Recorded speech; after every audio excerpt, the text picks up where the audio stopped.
বলেন ক্ষমতা দেয় কে? আবার নেয় কে?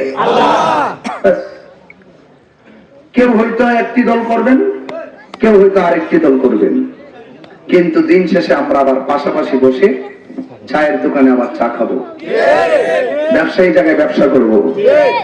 কিন্তু রাজনীতি আপনি যদি করতে চান, রাজনীতি করতে হবে মানবতার ভিত্তিতে, রাজনীতি করতে হবে ইনসাফের ভিত্তিতে।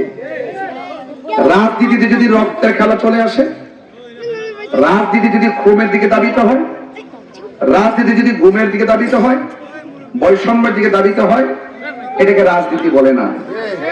এই জন্য রাজনীতি করতে হবে মানবতার ভিত্তিতে।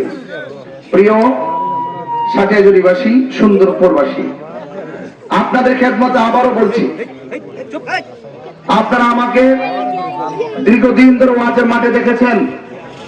আমি ওয়াজ মাহফিল করেছি, আপনারা বুকে হাত দিয়ে বলেন এখানে অনেক মুরব্বীর আছেন, আপনার দাঁড়ায় থেকে কষ্ট করে বসতে কেমন ধরে দেখা যায়।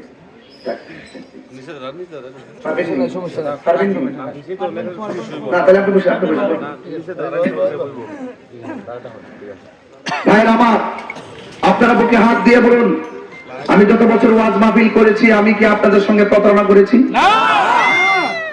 ওয়াদা খেলাপ করেছি? আমি সবসময় আপনাদের সাথে মানবিক হয়ে থেকেছি। এখন আমি রাজনীতিতে কেন এসেছি? রাজনীতির মাঠে অস্থিরতা চলছে, রাজনীতির মাঠে অস্থিরতা চলছে।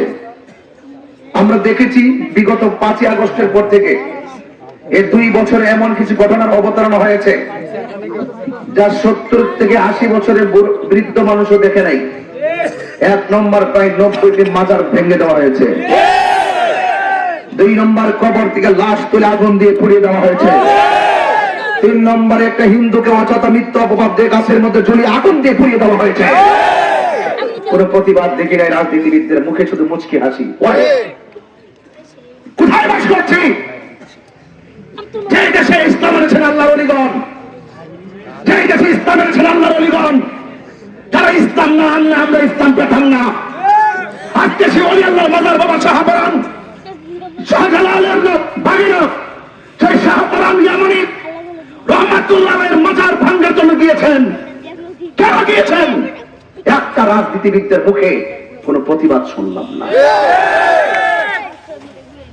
অস্তিত্বের উপর যখন আঘাত দেওয়া হয়, অপশক্তির কবলে যখন রাষ্ট্র এবং ধর্ম পড়ে যায়, সেই জায়গা থেকে সার্বভৌমত্ব সুরক্ষায়, ধর্ম সুরক্ষায় যদি কথা বলার জন্য যদি তাৎক্ষণিকভাবে না দাঁড়ানো যায়, রাষ্ট্র যেমন অচল হয়ে যাবে, ধর্ম সংকটে পড়ে যাবে। এই জন্য আমি সব সময় সম্প্রীতি নিয়ে কাজ করি। এই বাজারে অনেক সনাতন ধর্মী ভাইরা আছেন, আছেন কিনা বলেন? মুসলমান ভাইরা আছেন, যার যার ধর্ম স্বাধীনভাবে পালন করবে। এক এক সময় এক একজন এক এক দেশের দালালি করেন, এক এক সময় এক একজন এক এক দলের দালালি করেন। আপনি ক্ষমতা আসলে মনে করেন যে আপনার বিপরীতে যারা আছে তাকে মেরে ফেলতে হবে। আপনি ক্ষমতা আসলে মনে করেন যে আমার চাচাও যদি হয়, সে যদি অন্য দল করে তাকে মামলায় ঢুকে দিতে হবে, তাকে পরাধীন করে রাখেন, তার পাক স্বাধীনতা চেপে ধরেন। না, এটা রাজনীতি, সুস্থ রাজনীতি হতে পারে না। রাজনীতি হবে এমন, আমাকে ভোট যে দিবে সেও আমার, আমাকে যে ভোট দিবে না সেও আমার। আমাকে যে ভোট দিবে সে রাতে ঘরে ঘুমাবে, আমাকে যে ভোট দিবে না সেও রাতে ঘরে ঘুমাবে। যেই রাজনীতি পার্শ্ববর্তী প্রতিবেশীর ঘুম কেড়ে নেই, যেই রাজনীতি মানুষের পার্শ্ববর্তী মানুষের রক্ত কেড়ে নেই, এটা রাজনীতি হতে পারে না। এটা রাজনীতির নামে হলো ভণ্ডামি। কথা বলে আমার ভাইয়েরা, আপনাদের খেদমতে আরজ করতে চাই, একমাত্র সার্বভৌমত্ব সুরক্ষায়, ধর্ম রক্ষায় আজ আমি রাজনীতির মধ্যে পদার্পণ করেছি।